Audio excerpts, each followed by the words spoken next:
tonight, what do you think the difference was? You guys were pounding them kind of inside. They were able to kind of hit some shots outside. Was that sort of what you all were going for, was to beat them up in the paint a little bit? Well, I think because of the fact that we're not a great shooting basketball team, that's our agenda every single game. I don't think it's just specific to Tulane. We want to get the ball into the paint because that's where our strength is. And so when you're not a great shooting basketball team, you have to take advantage of what you can do, and that's get the ball inside. I thought the big difference was that we didn't finish. We had a lot of opportunities at the rim. We simply didn't finish. And so when you get that ball in the paint, you either got to get finished or get fouled. Tulane shooting from the outside, was that something, how big of a difference was that? Well, I was really worried about number 24. I thought he was a guy, Hook, that can make a lot of shots from the perimeter, and I was concerned because they're so good in their one-on-one play that at some point in time you have to help, but it's got to be a situation where it's smart help, and I thought we over-helped at times, especially on that last three by Hook. I thought we did a pretty good job of keeping guys in front of him, and it was going to end up being a contested shot. I would much rather him take that contested shot, number 0, than give that shot to Hook at the thing. So I just think that's a mental mistake, but, those things happen. But we lost that game during the course of the game. We didn't lose it on that last shot there. There was that stretch where you held the battlefield for 5 minutes. How frustrating was it that you guys just couldn't seem to come back at that point? Yeah, and I think that was a huge part of the game because I think we had 6 consecutive stops. And in those 6 consecutive stops, I thought we got the ball in the paint on 4 or 5 of those opportunities, especially in transition, and we just didn't finish those. And so that's where I thought we could have made our run or made a difference because we got 6 consecutive stops, but we didn't score on any of those stops. And I thought we had a lot of run-outs in those transition, and we didn't get those opportunities and finish those opportunities. There was some pressure defense. You guys ran a little bit of press. I know early. What was the thought behind that? You thought you could force some turnovers? No, we do it against every team. We call it a 22, and I thought we had some really bad assignments on the second part of it. I thought our front line of the 22 was really pretty effective, but I thought our second line of the 22, there was a lot of miscommunication. I thought the biggest thing that hurt us in this game was our lack of communication. I thought there was a lot of times on ball screen action and handoffs and rotations that we simply didn't talk, especially in transition defense where we didn't have the right matchup. So we always say in those matchups going back in transition defense, it doesn't matter who you guard just as long as we talk it out, and I didn't think we do a very good job of talking it out.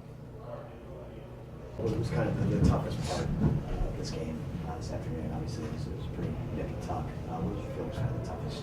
I mean, just the way they screen and the way they did the little slice action at the top of their guards, because Coach had put emphasis like their 1, 2, and 3 position where the guys that score the ball on. So that's the toughest part, for the big man to try to stay in line with it and also help on our man. So it was pretty difficult. And just also because we didn't talk and communicate, that's what the biggest key, biggest letdown in the game. Talk about, there was that 5-minute stretch you guys got. Coach, I think, said 6 or 7 consecutive stops. What were they doing on defense to kind of prevent you guys from getting back in the game at that point? I really don't think it was anything they were doing. No offense, they're a great team.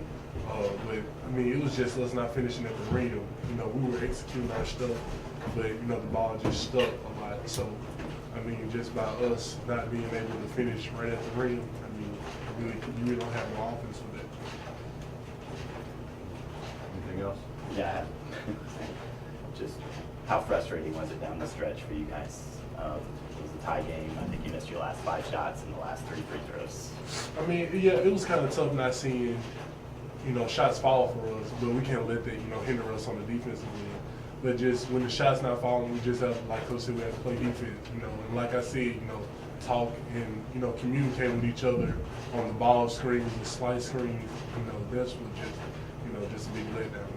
It's been a long time since you guys have won on an opponent's home court. Does that streak weigh on you at all, or is it a little frustrating, or what do you think?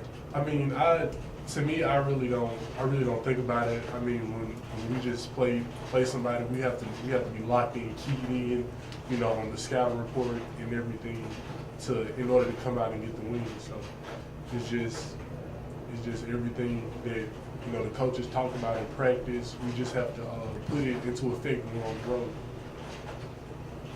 As frustrating as that first half was for you to be able to come out and shots that you made in the second half. Now, personally, how important of a development was that for you? It's happened to me before. Last year, I remember this. I was fouled out at Loyola, Chicago, and I wasn't able to, come back and contribute like I did this time. But it's, I'm a senior, but it was definitely a learning experience for me.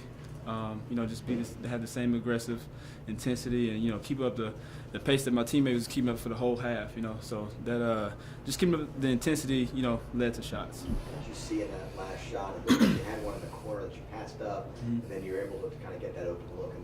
How was that play kind of working? Basically, we just went back to Marshall. It was all planned out, of course. Seconds rolling down, they're gonna attack Lou hard, and they were coming off of, the corner threes the whole game. They were helping a lot, over helping, and so coach called it to play, and just hit the shot. You knew it was going in? Yeah.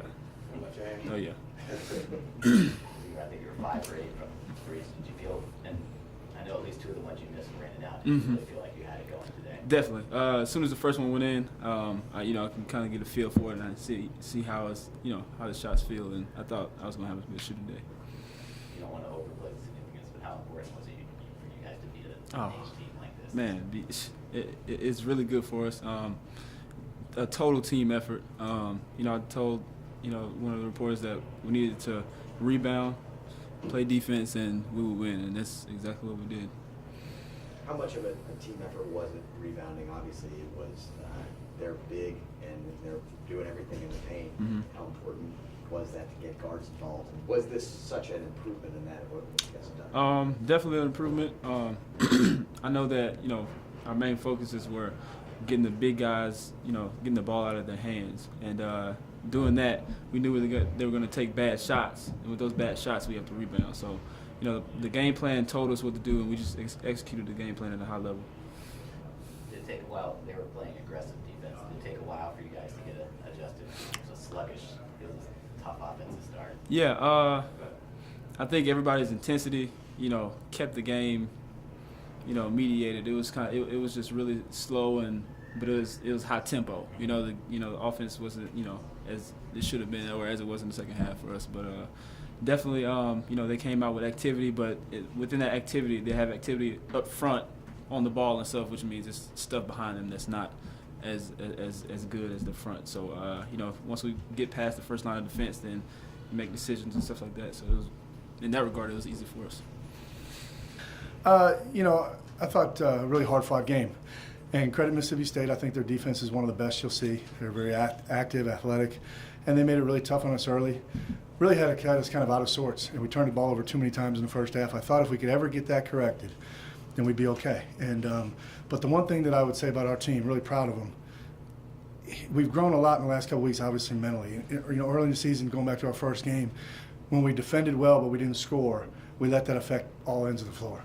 And tonight we weren't doing great things offensively, but we kept defending the whole night. We really defended for 40 straight minutes, and I thought that was a difference in the game. The shot hook hit, is that exactly the way you wanted it? Dabney drove down. It was a long-range shot, but Yeah. did you like the whole execution? Loved it, and I tell you, a lot goes into a simple play, but a lot goes into it. And you had a young man, Lou Dabney, he's an off-the-charts competitor in toughness, and you talk about mental and physically, and made a couple of great physical plays down the stretch, even though things didn't go his way all night. But then at the end, put the ball in his hands, and I just felt like, even though we did that at the end of the first half, and maybe he didn't make the best decision, I thought he would have the toughness to come back and make it a great decision this time. And he beat his man, drew 2 defenders, made a perfect pass back to Jay, and Jay was ready to step up and knock it down. We were fortunate; our depth paid off. We gave Jay, not only we were able to survive his absence in the first half with foul trouble, but we gave him a little bit of a break right by the last media timeout. He had his legs to knock in that last shot. Let's talk about it. Was this a big mental hurdle for your team to get that win over an SEC school? I know you're now 2-0 against SEC schools. Yeah. Like you might need to schedule more often.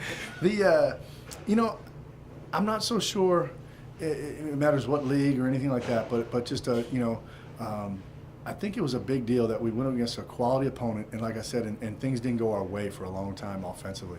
And we showed the mental toughness and the physical toughness to keep defending and rebounding. We out-rebounded one of the best rebounding teams to this point, in the country. And the fact that our guys did that against a quality opponent, I think that speaks volumes, regardless of what league they're from or anything like that. Yeah, talking about that, I mean, there was that 5-minute stretch, I think, it was between quick shots, I think, that, you guys, it seemed like the game had slipped away from you.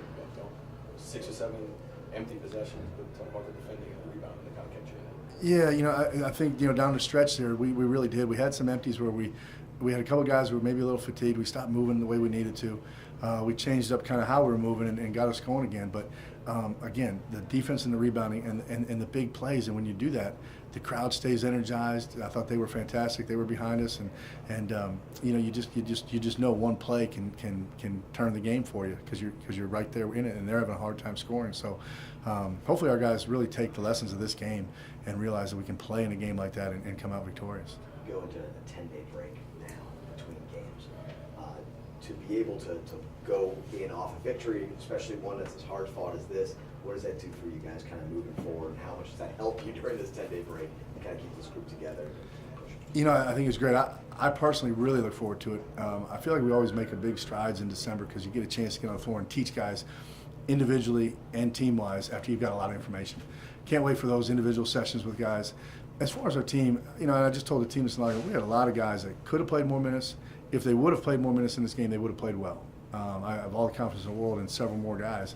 So I still think this team's got some changing to do and evolving to do. And I think this month, now that they've seen what they need to do and what roles are available and things like that, I think it's going to be an exciting month of practice. I really am. I'm not just to win, but I'm energized by what we can do this month. This 2-game stretch in general, what does it say for this team? You go on the road in your first game and pretty much dominate, and then you come back against a good team and are able to get that. I think right now, and the challenge always with any team is to keep it. But I think we have a great sense of team, and these guys are really pulling for each other. They're helping each other out through the games. They have great huddles. They have great talk out there. And that's why they were able to go on the road and band together and just stay consistent and keep a lead throughout. And that's why they were able to, basically, keep this game close the entire way and just keep defending the whole night. So I think our sense of team is really good right now, and hopefully we can keep it that way. You had a 4 or 5 minute stretch where just had reserves in, you had full posse. Yeah, that was great. Yeah. That was something you probably couldn't have done last year, probably not even the year before that. Yeah. To be able to run a whole bench rotation and not lose any ground on the scoreboard, what does that say about this roster and the depth you guys have? Well, I think it says everything, and I think, you look at the minutes that they normally play, they don't have a lot of high-minute guys, and they run at you with their athleticism, and they really wear people down. What they did to us in the first half of their pressure, they usually make another big run in the second half that way. I thought we were fresher than they were at the end, and those 5 guys, I'll be honest with you, it's hard for me to take that group off the floor, several of them, and really that unit, I thought they were playing really well. It was one of those where it was just time where if I wasn't going to go back with the starters this time, when would I? But that group was playing good basketball.